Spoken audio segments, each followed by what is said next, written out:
Hello friends, as you know, we've been running a series on feminist theory texts, and today we are on its last legs. There will be one or two more discussions, and that will be the end of this particular series. Today we have Joan Scott, the American feminist, a particular text of hers, and at the same time, as you know, in this series we take up either a book or even an essay to concentrate on the idea that is central to a thinker, particularly in the domain of feminism. So Joan Scott is the person that we focus upon today, an American feminist who is also a historian, and she combines then history, society and theory in such a manner that she makes a point quite pertinent to the feminist movement of our time. And for this lecture on Joan Scott, we have Professor Richa Bajaj from Delhi University. She teaches English in the department there, and she has worked on theory and on modern fiction, and she'll tell us, I straight away ask her to tell us about Joan Scott, about the distinctive features that she has, and the kind of emphases that she would make in her thought. So may I request her to please speak and begin your lecture. Yes, thank you, Professor Prakash, for asking me to take up this particular essay and text. About Joan Scott, really, her full name is Joan Wallach Scott, and she was born in 1941. So an American feminist historian who's earned more name as a feminist today, but is clearly a feminist historian, born in New York, in Brooklyn that is, and her parents were both high school teachers of history. So she often mentions how history and politics would come alive during their dinner conversations, for instance. So it's she's because she's been through very critical stages or ages, I would say decades, particularly in America, the 1950s when McCarthyism was on its high, on its peak, and her father was, in fact, because both her parents were secular historians, her father was on the left side, and therefore he was fired from his job because he refused to cooperate with McCarthyism or the likes, such societies that were running at the time. So the environment was a secular environment, and then she often mentions how the Vietnam War, for instance, also had an impact on how she was developing as a historian. In fact, her early work as a historian was on the labor movements, and she was a labor historian to begin with. So there were these different tenets that in her life, or different points in time when she turned in a new direction. So she's done her dissertation on the glass workers in a city in France. So again, how she's moving in the direction of the labor movements and labor historians, and then how she moves back to, or she comes to take interest in women's movement and women's history. So I was actually curious how a historian, so far, whatever discussions we've had, I was actually curious how a historian views feminism, how a historian approaches a woman's question. We've had philosophers. I'm straight away struck by this phrase that you have used, women's history. Right. What exactly would it mean? So she she talks about these different terms. She talks about gender history. She talks about feminist histories. So there are different terms that she uses, but clearly what she's trying to suggest here, there are two things at least here that I'd like to point out. One, that according to Scott, women's history, or that when you trace women's history, in the sense that what was women's contribution to, say, French Revolution, how were they active during the Civil War in America? So these are real events where women may have played a role, but what role did they play then, right? So this in a way has been taken up by historians in the 20th century. They've tried to go back in time and look at the contributions of women in political, social lives, whatever important happenings took place in the world over, how women contributed, and whether they made those public speeches, times, for instance,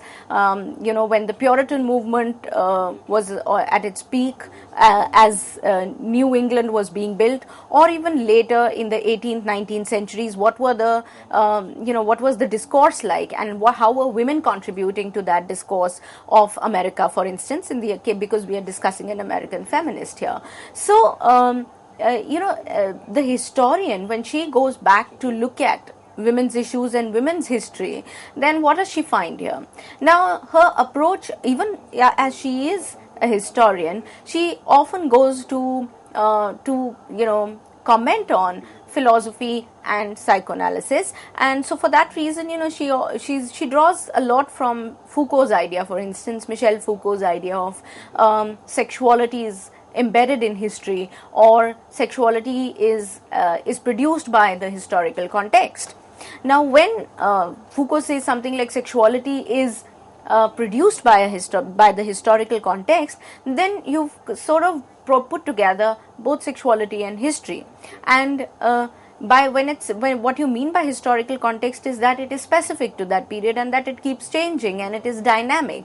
So there is no one sort of singular origin of women's movement or women's identity, because this women's identity or history keeps changing with every historical epoch, as women contribute differently in these different ages. So I was really curious to understand how a historian approaches women's lives.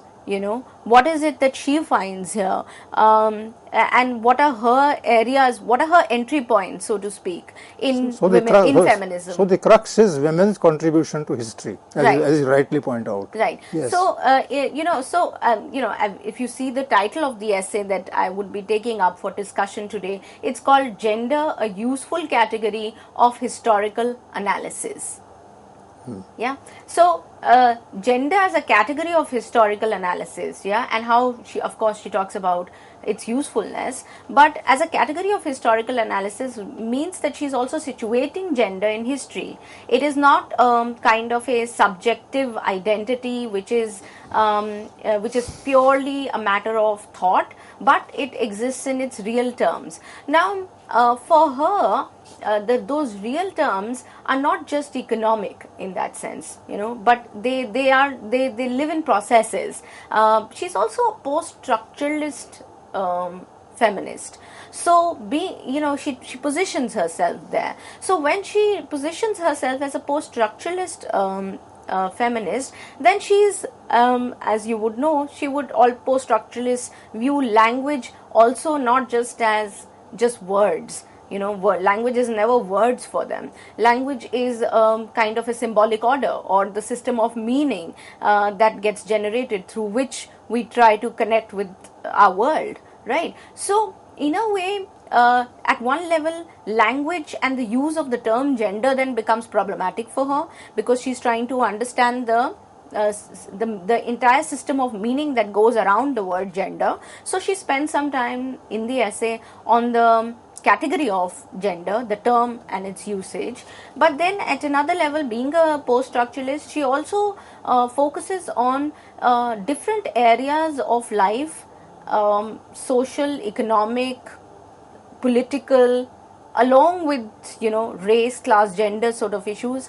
So she tries to look into the processes of how women have come to the place that they've come to, and what are the challenges that they face, and what are the exact nature of things that affect their lives. So in a way, she's going into, and she says the process is the main thing to understand and the interconnectedness of things. For instance, when she talks about the categories of gender, then she talks about symbols in life, cultural symbols, religious symbols, concepts that we understand as to be true, normative concepts, idea of truth and false. So she goes into all these finer areas of life to come back to create an understanding around gender.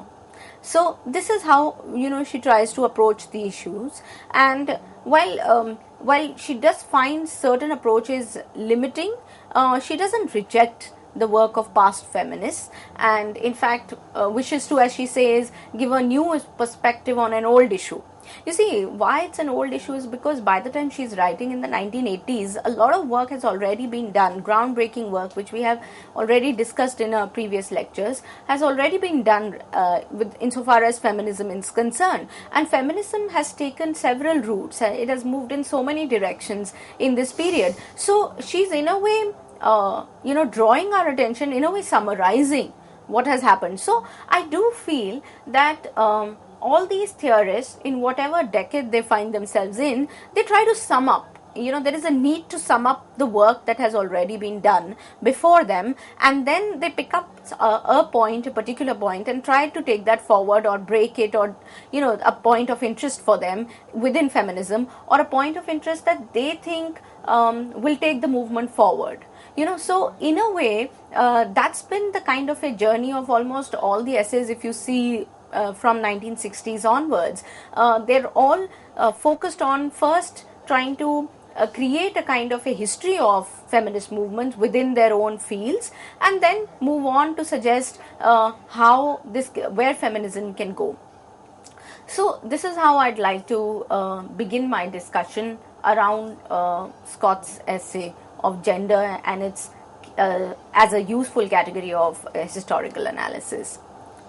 So viewers, as we go ahead, I wanted to actually take you to some of the points that she draws on. Now, the first thing that she really talks about as a woman historian is that, how women in history have always supplemented the main story that we call history. And so her engagements, let's look at some of the key words that keep returning, so to speak, in her works, and the recurrent words in her essay: history, gender, process, right, past. These are the words that she will keep coming back to. Sexual identity. So these are some of the important words that you would find she keeps returning to. Now, women, so she finds that women have always, been supplement to the main story that we call history. And she says that in order to create a new history around gender, we'll have to create a new history itself. You see, there has been this problem that women's, so far all the discussions around women's history have somehow created a division between a kind of a female or a male history and a kind of women's history as distinct from men's history. What she says is that in order to create a new women's history, you'll have to create a new history. Which means the word history itself will have to change, because now you are introducing the element of women's history. And women's history cannot be treated separately as a kind of a different thing as against men's history, because when you separate women's history from men's history, then you also sort of isolate them from the very social political contexts of which they are a part. So women's history cannot be seen in isolation or in singularity or as a separate entity, and therefore to be taken up as a task by women. And she notes that in the 1960s and 70s and so forth, when the new disciplines come up of women's studies, then it's almost always the case that it is exclusively taken up by women, and women take up women's history, and then it becomes a kind of a solitude of their own. Women talking about their own things as if they don't have any connection with real life. So she says, in order to talk about the concept of women's history or the history of gender itself, we need to have a new perspective wherein we change the very idea of history, which means you cannot speak of changing or talking about women's history unless you change history as such. I don't know if this point becomes clear. It's quite clear in the sense, that history in any case is a summum bonum of different things. And women inevitably participate in the social processes, and therefore the history cannot be separated. But definitely there is a point in what you say that the focus on women will actually enrich our understanding of the totality of history better. Yeah. So in order to understand history, you need to bring in women's history. Yes. And the moment you bring in women's history, the whole idea of history changes. Yes, it's absolutely. not women's history, it is history as such. History in its entirety changes. when you look at it from the fresh perspective of women's history, because then you've altered the whole, you see, that is mainstream, very simply put. There is, if you look at women as subalterns and you take the subaltern approach here, then there has been the mainstream history and a subaltern's history. So the moment you bring in the subaltern's perspective, the whole history changes, its outlook changes, it's no more the same history as you knew it. So she's in a way talking about that idea that women's history and a big vacuum is filled up. Or not just a vacuum being filled, a new perspective comes in, what was at the center is displaced. So in a way, the idea of deconstruction, or Derrida's idea of decentering, also helps a lot of subaltern studies, because because once they shift the center from mainstream history, and there are several histories that participate in a kind of this major history, then the meaning that finally comes out of it is obviously varied, multiple, not singular, uniform, or a kind of a single whole, but a kind of a constant flourish of ideas. And yes, that's a good word to use. Yeah. A constant flourish of ideas. Right. True. So this is her basic, perspective, or a basic approach that she's taking towards it, to talk about processes and multiple entry points into understanding or analyzing women's history. And then she also says that this will also take us in the direction of making women visible as active participants in history, in social and political spheres. And at the same time, this would, this new approach that she's trying to offer here will also, she says, create a kind of an analytic distance between the fixed language of the past and our own terminology. So she makes this distinction between the fixed language of the past and the new terminology that one is trying to coin. Now the idea is that language, and it's very interesting, she actually opens her discussion, she opens her essay with this phrase that words, like ideas and things they are meant to signify, have a history. Words, like the ideas and things that they are meant to signify, have a history. So it's not just the ideas and things that have histories, but words themselves have history, and they come with a baggage, they come with the kind of a fixed, so they are often associated with fixed language. You cannot call a chair and a table and you can't just stop, you can't create your own language, because they have been fixed in history, and these words mean a particular thing. So similarly, she says that words such as femininity and masculinity, they have become fixed in language, and they carry with them a whole set of meanings with them, and this is what creates a problem in creating a kind of new perspective, because you can never move past the past, so to speak, in the sense, because you're always stuck with the language and the baggage that comes along with it. So in a way, she's her basic idea also is to create that distance then between an analytic distance, she says, analytic distance in the sense where you can critically look at it. So her approach is seldom one of rejection, I would say, in this kind of a post-structuralist framework. She understands the usefulness of certain concepts, even insofar as the fixed language is concerned, which is deeply patriarchal otherwise. The ideas of masculinity and femininity around gender that patriarchy gives, for instance, even around these ideas, when she is talking about them, then she is also trying to come up with a new set of terminology that will help them move beyond the fixed language. What I understand by your analysis of Joan Scott is that unlike other feminists before her, who always go against the existing male domination, etc., she believes perhaps in working together with males, working together with different structures, working together with the old feminist theorists, and wants to take things forward collectively.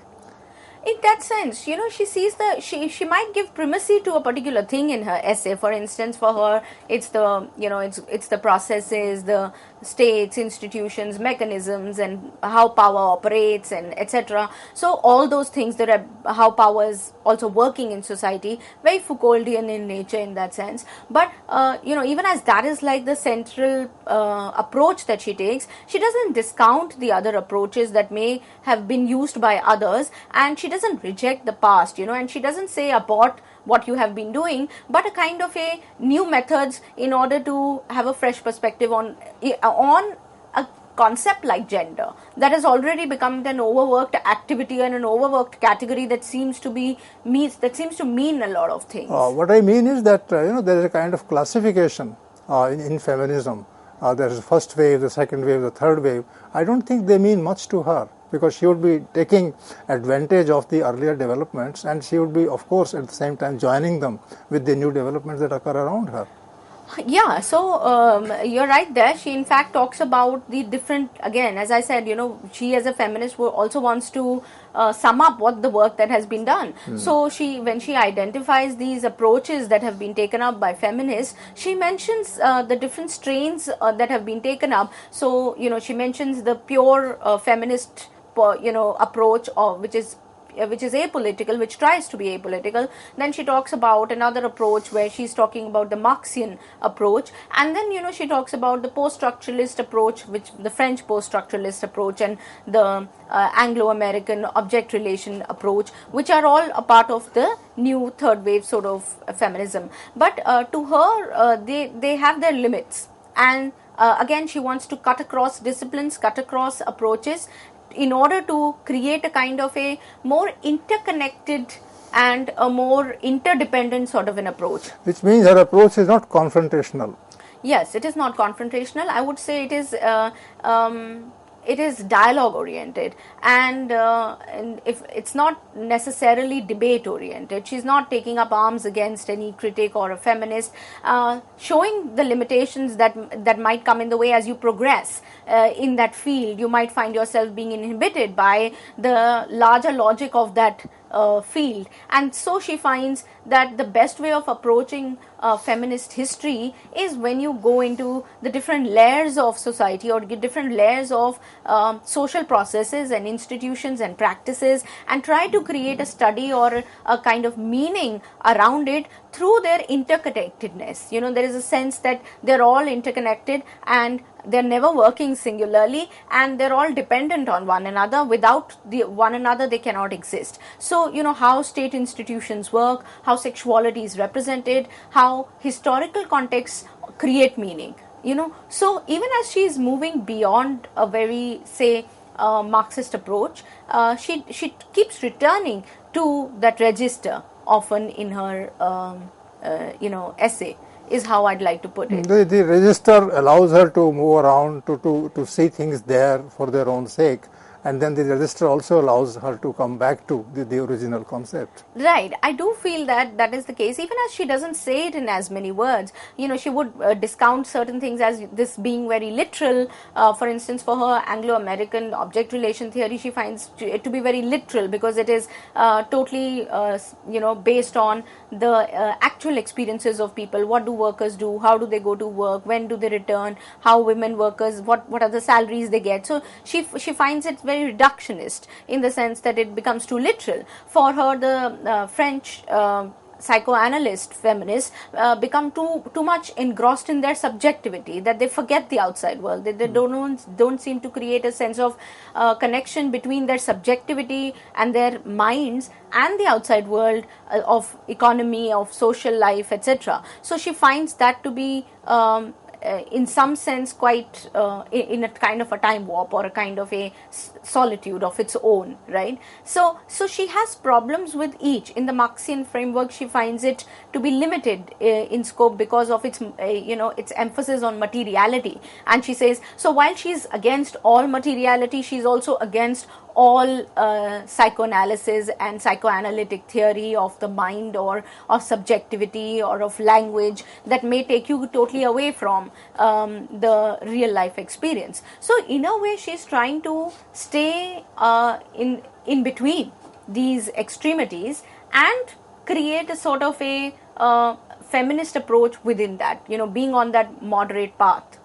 I would say that's how she works around her essay in this particular essay. Which means that she is in a way trying to put together things in such a manner that political change occurs. And for her, economics is not important, history also is not important. What is important is the activity that you do in your own time and at your own level. and that requires, kind of assistance and support from everybody who is generally progress oriented, generally change oriented. Generally, so she is change oriented, but change not by adhering to an ideology per se that may limit her approach and her stance. So friends, Professor Richa Bajaj has talked about Joan Scott as a feminist thinker who would think from the concrete context in which she works, and she would seek help from all corners of social activity because she believes in processes. She doesn't believe in linear kind of development and growth in society over time. So it's a very important concept, and so a little departure also, a very significant, in fact, departure from the earlier feminist theorists, and that seems to be her unique kind of contribution to the thought. I hope you have become aware of the different layers of feminism that come through Joan Scott, and this is the efficacy of the lecture and the discussion. Thank you.